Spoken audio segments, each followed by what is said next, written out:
Bom, começando aqui mais um vídeo onde o tema da vez vai ser microbiologia médica, onde mais especificamente nós vamos falar sobre o sarampo.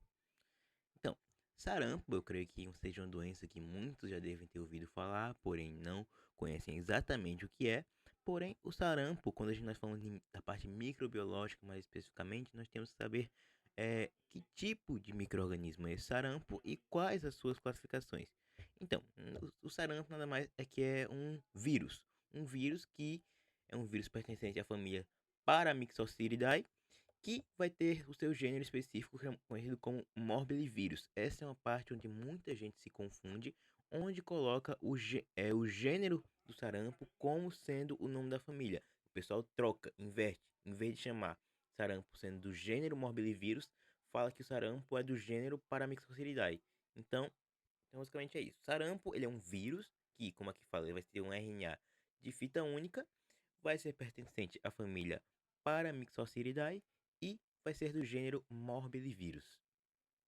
Então, falando especificamente sobre a enfermidade do sarampo, o sarampo nada mais é que uma enfermidade que ela vai ter sua origem respiratória. Nós vamos ver mais especificamente quando a gente for falar da transmissão do sarampo.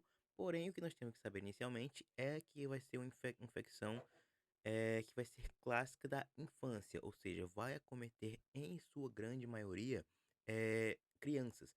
Por quê? Porque atualmente nós temos a vacinação contra o sarampo, então grande parte das crianças já são vacinadas, eh, e as que não são também é um pouco mais complicado de pegar, porque se a maioria está vacinado, é mais difícil que haja a transmissão. Porém, sua grande eh, quantidade de casos vai ser na parte da infância. Incubação de 7 a 13 dias, ok? Então, o vírus, depois que ele entra em contato com o corpo, ele vai levar de 7 a 13 dias para ser incubado. E só após o sétimo dia dessa incubação que ele vai começar a ser transmitível. Ou seja, só depois de 7 dias que esse vírus já está incubado dentro do meu corpo que eu vou conseguir transmitir de uma pessoa a outra. E como que vai ser essa transmissão? Essa transmissão vai ser por via direta, por via infectada, ou seja, secreções respiratórias, no caso de pessoas infectadas, como catarro, até saliva também, e por aerosóis com partículas virais, ou seja, algum tipo de gás que possa ter alguma partícula que tenha um vírus proveniente de alguma pessoa que tenha esse vírus dentro de si. Sintomas. Bom, pra gente falar de sintomas, é basicamente como a maioria das enfermidades que são exantemáticas, que têm exantemas, vamos ter diferentes fases, que vai ser, nesse caso aqui, a gente vai ter a fase de pródromo, a fase exantemática e a fase de convalescência.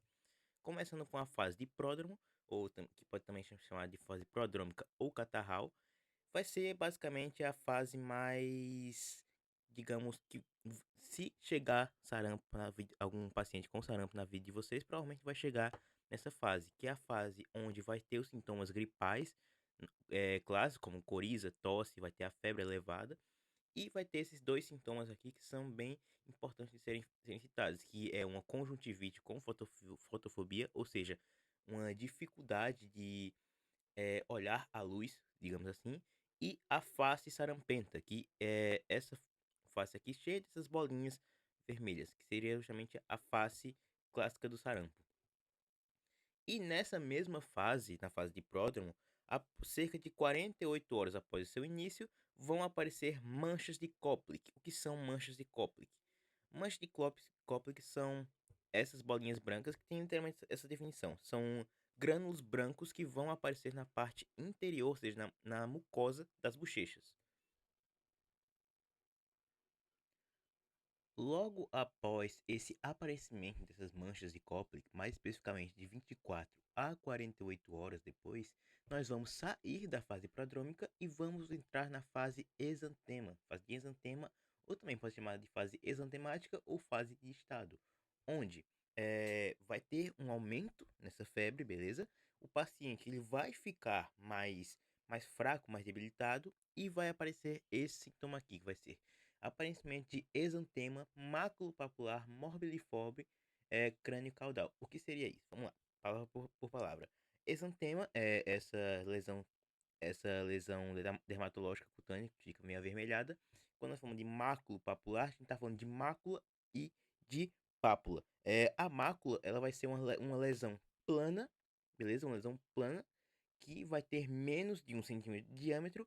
E pápula é uma lesão que ela não é plana, ela já tem um certo relevo na pele, porém ela também vai ser de menos de 1 centímetro de diâmetro. Então, beleza? Exantema, máculo papular morbiliforme, ou seja, vai estar igualmente distribuído por todo o corpo, crânio caudal, que vai do crânio até a cauda. Já depois de um tempo, quando já se passou a fase exantemática, já passou a fase prodrômica, nós vamos entrar na fase de convalescência, que é a fase onde já começa a ter uma melhora, beleza? Então, nesse momento, na fase de convalescência, as máculas e as pápulas, elas se tornam manchas, porque máculas e pápulas só são máculas e pápulas quando o seu diâmetro ele vai a menos de 1 centímetro. Quando já é mais de 1 centímetro, nós não chamamos nem de máculas nem pápulas. Nós chamamos de manchas, beleza? E nesse período, as manchas vão se tornar mais escurecidas e vai surgir uma descamação fina. Essa descamação fina nós chamamos de descamação furfurácea, beleza? E como é que eu vou identificar? Como é que eu vou fazer o diagnóstico desse sarampo para um paciente? Bom, primeiramente vai ser clínico epidemiológico. Como assim clínico epidemiológico? Vai ser pelos sinais clínicos, como aqui os sinais clássicos, como principalmente as manchas de Koplik, a face sarampenta, os exantemas, todos os sinais clínicos que são característicos do sarampo, nós temos que prestar atenção. E epidemiológico, como assim epidemiológico? Tem que ver se na área da criança que está afetada ocorreram mais casos de sarampo, se essa criança ela tem a vacinação em dia, se algum irmão, algum amigo teve um caso próximo, se teve qualquer tipo de incidência com outra criança que esteja próximo, que seja do ciclo social dessa criança, deve ser analisado, porque é um forte indício que essa criança pode estar com sarampo. Porém, se julgar necessário, o profissional também pode ser feito o teste sorológico através do exame de ELISA. E de complicações. É claro que a doença do sarampo por si só já é uma doença que é possível levar à morte, porém, também ela pode levar a algumas complicações. E basicamente as mais que nós temos que relembrar mais seriam a pneumonia, tanto bacteriana quanto viral, e a otite média. Bom, pessoal, esse aqui foi o nosso vídeo sobre o sarampo. Espero que vocês tenham gostado. Deixem um like aqui, enviem o vídeo para alguém e até a próxima.